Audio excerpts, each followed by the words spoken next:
Miley Cyrus was on her way to Paraguay when her flight had to make an emergency landing.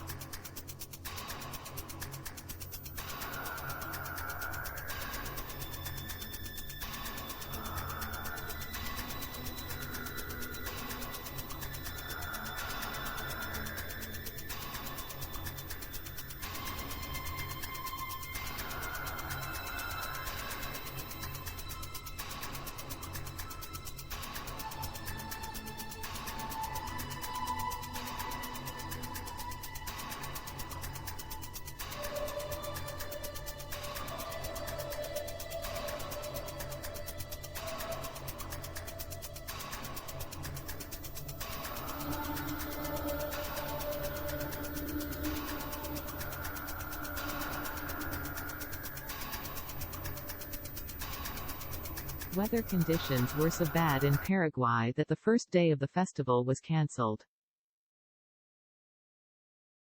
That means that other artists like Foo Fighters, Machine Gun Kelly and Doja Cat were unable to perform.